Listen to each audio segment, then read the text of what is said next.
आने वाले समय में 4 अक्टूबर को जम्मू कश्मीर में जब रिजल्ट आएगा, जम्मू कश्मीर की जनता करारा जवाब ये बीजेपी पार्टी को देने वाली है।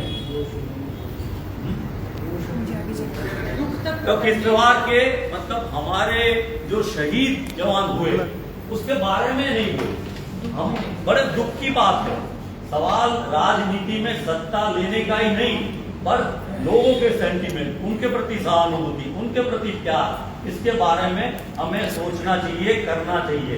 अब इसके साथ साथ आप जानते हैं कि हमारा मैनिफेस्टो, पहले तो ये कहा कि एनसी का मैनिफेस्टो, पीडीपी का मैनिफेस्टो, उसके बारे में चर्चा की और उन्होंने कहा कि कांग्रेस का भी मैनिफेस्टो। अरे हमारा मैनिफेस्टो आना बाकी है, हमारी गारंटी अभी निकल रही है, उसके बारे में हम आपको बता रहे हैं। उसमें काफी चीजों का जिक्र किया गया है और जो बात प्रधानमंत्री या उनके होम मिनिस्टर उन्होंने जो भी कही है, हमारा मैनिफेस्टो हमारा कांग्रेस का मैनिफेस्टो है।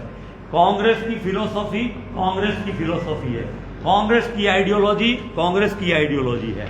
हम अपने विचारधारा पर काम करते हैं। हमारा अलायंस है एनसी के साथ, पर हम जैसे कि हमने वहां डूरू में हमारे कांग्रेस अध्यक्ष मल्लिकार्जुन खड़गे जी और एनसी के डॉक्टर फारूक अब्दुल्ला साहब के साथ मिलके हमने 4 हमारी गारंटीज हमने डिक्लेयर की। वो हमारा कॉमन मिनिमम प्रोग्राम के तहत की। हम जब मिलके सरकार बनाएंगे तब हमारा कॉमन मिनिमम प्रोग्राम होगा, हमारा मैनिफेस्टो हमारा होगा। बाकी की हमारी गारंटीज अब आने वाले समय में डिक्लेयर होगी और हमारा मैनिफेस्टो कुछ ही दिन में लोगों के पास आ जाएगा। ये वही लोग हैं जो हमें बताइए कि बीजेपी का क्या अचीवमेंट है यहाँ जम्मू कश्मीर में। वो कोई ऐसी बात तो बता सके, यहाँ की बिजली यहाँ के लोगों के लिए कुछ यूटिलाइज करा सके हैं।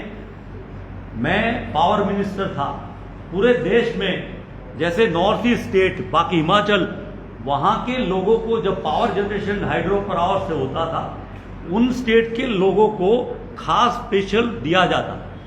प्रधानमंत्री यहां आए, अच्छी बात है, यहां आके कोई स्पेशल पैकेज की बात करके गए।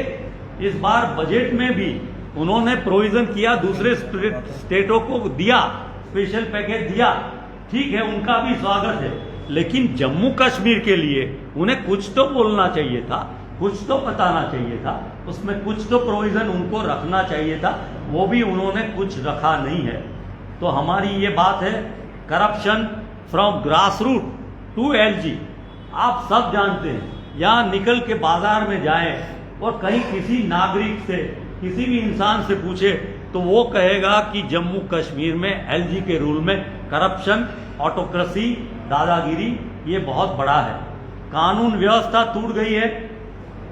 कल ही जम्मू यहाँ एक कपल, एक उनका दोनों का मर्डर किया गया, उसके बारे में सभी लोग चिंतित हैं। कानून व्यवस्था भी पूरी टूट गई है। तो ये किस तरह से यहाँ आते हैं, आके बड़ी बड़ी बातें करके चले जाते हैं। और कश्मीरी पंडित के बारे में भी उन्होंने काफ़ी बातें की।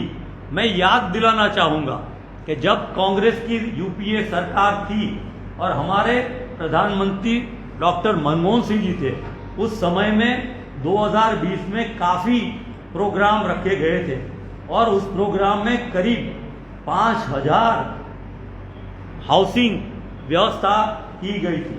उसके साथ साथ 1600 करोड़ का प्रोजेक्ट वो किया गया था। और इस बार भी हमारे इलेक्शन मैनिफेस्टो में हमारी पार्टी ने, कांग्रेस पार्टी ने ये तय किया है कि कश्मीरी पंडित उनके लिए कांग्रेस पार्टी नई सरकार में उनके लिए डॉक्टर मनमोहन सिंह जी की सरकार में जो हमने तय किया था उस प्रोग्राम को इम्प्लीमेंट करेगी इन लेटर एंड स्पिरिट। पूरा कश्मीरी पंडितों के लिए ये काम करेगी। उसके साथ साथ इनका जो संकल्प पत्र है, ये झूठे वायदे हैं, उसको अमित शाह जी क्या कहते हैं, ये तो तकल्लुफ क्या कहते हैं उसको, जुमला है। ये जुमला करके चले जाते हैं। लोगों को वोट लेने के लिए पिछले कई चुनाव में कई जुमले करके वो चले गए हैं। जैसे अंग्रेज आए, देश को डिवाइड किया और फिर एक्सप्लॉइट किया, वो अंग्रेज चले गए और ये नए अंग्रेज जम्मू में आना चाहते हैं। तो मुझे लगता है कि ये नए अंग्रेजों को जम्मू कश्मीर की जनता बिल्कुल कतई नहीं चलाएगी। उनको भरोसा है हमारे नेता राहुल गांधी पर, कांग्रेस पार्टी पर, क्योंकि कांग्रेस पार्टी कटिबद्ध है, कमिटेड है जम्मू कश्मीर की जनता के लिए। और इंक्लूसिव ग्रोथ हमारे लिए जम्मू और कश्मीर दोनों एक है। जम्मू के लोग कश्मीर के साथ जुड़े हैं, कश्मीर के लोग जम्मू के साथ जुड़े हैं, कश्मीर के लोग जम्मू आते हैं। कश्मीर का टूरिज्म डिपेंडेंट है जम्मू के लोगों के लिए, क्योंकि पूरी लॉजिस्टिक लोग बाहर से जो आते हैं वो जम्मू होके कश्मीर जाते हैं और वहां जाके भी पूरा, और यहाँ से भी अमरनाथ से वैष्णो देवी और सभी जगह उन सभी स्थानों का कांग्रेस सम्मान करके आने वाले समय में हम ये काम करने वाले हैं। किसानों के लिए बड़ी बातें करके गए। अब याद कीजिए, इस देश के किसानों के खिलाफ जो 3 कानून लाए थे, किसान तो लड़े ही लड़े, पर हमारे नेता राहुल गांधी उन किसानों के लिए जबरदस्त लड़े। तो डर के मारे ये भारतीय जनता पार्टी, ये बीजेपी की सरकार, ये प्रधानमंत्री को वो 3 कानून को निकालना पड़ा। आज भी हमारे मैनिफेस्टो में हमारे एप्पल से लेके, हमारे एग्रीकल्चर से लेके, हमारे किसानों के लिए हमने उसमें हॉर्टिकल्चर के लिए हमने काफी बातें रखी है। इनको ये पता नहीं कि एमएसपी क्या है। पूरे देश के किसान एमएसपी मांगते हैं। कांग्रेस राहुल जी का नेतृत्व में कहा है कि हम किसानों को एमएसपी दिला के रहेंगे। ये एमएसपी का ना एम बोलते हैं, ना एस बोलते हैं, ना पी बोलते हैं। इनको कोई लेना देना नहीं किसानों को, ना रिजर्वेशन के बारे में जो बातें करके गए हैं इनकी क्लैरिटी नहीं है। हमारी तो क्लैरिटी है कि हम वीकर सेक्शन को बहुत मजबूत करना चाहते हैं। अब रही बात कि पहले तो ये बात है हमारी कि हम पूरी की पूरी 90 सीटों पर लड़ रहे हैं। हालांकि हम तो, हमारी कंपटीशन ज्यादा है, तो 7 सीटों पर फ्रेंडली भी लड़ रहे हैं, मतलब 90 सीट पर है, पर हमारे 97 कैंडिडेट, मतलब सरकार हमारी ही बनेगी, कांग्रेस की एनसी पार्टी की ही सरकार बनेगी। इनके पास तो न पूरे कैंडिडेट पार्लियामेंट के चुनाव में थे, न ही असेंबली के चुनाव में पूरे 90 कैंडिडेट है। हमारी बात यह है कि जो पूरा चुनाव चल रहा है जम्मू और कश्मीर में, एनसी के अलावा की पार्टी, कांग्रेस के अलावा की पार्टियां, ये पार्टियां एनसी और कांग्रेस के सामने लड़ रही है। तो हमारी ये 2 पार्टियां मिलके, हमारी गुजारिश प्रार्थना है कि जम्मू कश्मीर की जनता सब मिलके इस बार जम्मू कश्मीर के हमारे नुमाइंदे, कांग्रेस के एनसी के नुमाइंदे को ही चुन के भेजेगी। और इसमें कोई राय नहीं है, 2 राय नहीं है। और आने वाले समय में मीडिया भी हमारा साथ देगा। रुझान भी आपको पता चलता है, लगता है, सर्वे भी आ रहे हैं, वो आप जानते हैं कि इस बार जम्मू कश्मीर में शांति होगी और खुशहाली होगी, नॉर्मल लाएंगे, स्टेटहुड आएगा और स्टेटहुड लाना पड़ेगा।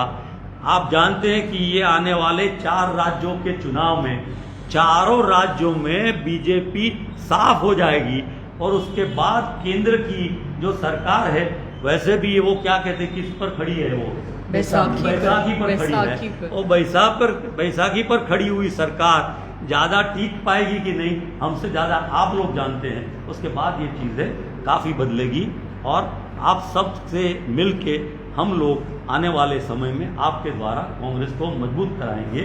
और कांग्रेस पार्टी ने पहले भी पीओजेके के रेफ्यूजीज के लिए पैकेज रखा था, वो पैकेज को हम मानते हैं और कायम रखेंगे और उस पैकेज को भी हम कार्यान्वित करेंगे हमारी कॉमन मिनिमम प्रोग्राम में और इसको आगे ले जाएंगे।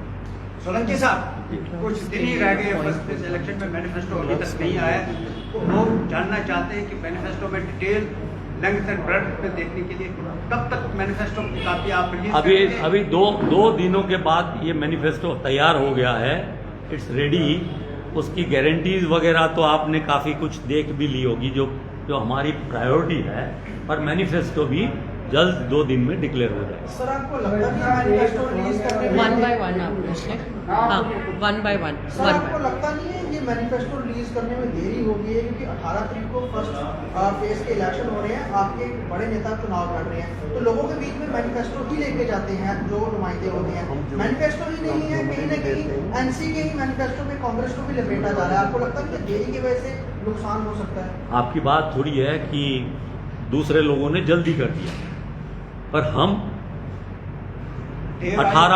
18 के पहले हमारा मैनिफेस्टो आ जाएगा और हम जुमले नहीं दे रहे, हम सचमुच जो कहते हैं सो करते हैं। राहुल जी ने बोल दिया किसानों का कर्जा माफ, तो मतलब किसानों का कर्जा माफ।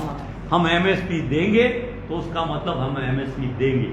उन्होंने जो भी बातें जहां भी, चाहे कर्नाटक हो, चाहे तेलंगाना हो, चाहे हिमाचल हो, जहां कहीं हो, कि हमारे एप्पल सेब के जो हमारे फार्मर्स हैं, बाकी हॉर्टिकल्चर के हैं और बाकी है, उन सब बातों पर हम, जैसे नहीं अमित शाह जी कह रहे हैं, वो तो हमारा जुमला था, हम ऐसी बात नहीं करते। कश्मीरी पंडितों की बात हाँ जी, कश्मीरी पंडितों की बात की आपने, लगातार भाजपा भी यही कहती है, यानी कि जब हमने कोशिश की कश्मीरी पंडित विस्थापितों से बात करने, उनका साफ तौर पर कहना था कि जब भी कोई भी केंद्र सरकार रही है, उन्होंने हमेशा हमारा वोट बैंक का इस्तेमाल किया है।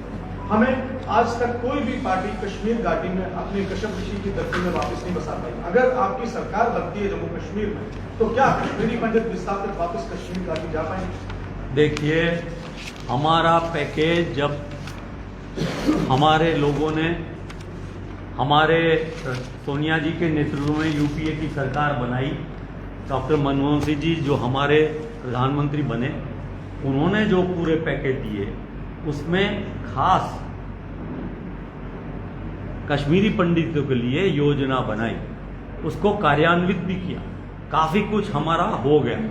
फिर जब हमारी 2014 में सरकार नहीं बची और ये लोग आए, और ये लोग आके उन्होंने बातें तो बहुत की, लेकिन कश्मीरी पंडितों के लिए इन्होंने कुछ नहीं किया।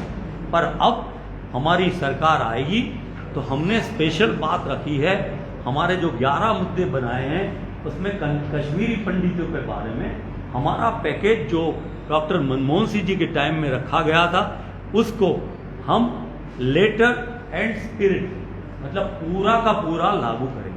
शिवाजी साहब, जिस तरह से एन चुनावों के बीच में इंजीनियर सी जो इलाहाबाद की बात करता है, उनको मैदान में उतारा, उनको रोड लेकर जो प्रचार के लिए कितना प्रभावित करेगा पूरे कश्मीर के जो है चुनावी माहौल को? देखिए, ये आपका सवाल बहुत अच्छा और बहुत बड़ा है। हर मुद्दे को जोड़ के कि जम्मू कश्मीर में नॉर्मल सी शांति बहाल हो, लोग एक दूसरे के साथ प्यार से रहें, ये सबसे बड़ा मुद्दा है। और उसका जवाब एक वर्ड में आ जाता है, स्टेटहुड। लोगों की अपनी चुनी हुई सरकार जो अपने लोगों के मसले खुद ही हल करे, नंबर 1। और दूसरा, उसके लिए कौन सा रास्ता? तो बीजेपी ने रास्ता अपनाया एलजी का, डंडा लेके दबा के उन्होंने कहा कि हम टेररिज्म खत्म करेंगे, सब कुछ खत्म करेंगे, लेकिन कर नहीं पाए। आपने देखा कि अभी भी फायरिंग चालू, अगले दिन भी वो आए तब भी 2 जवान मारे गए, शहीद हो गए।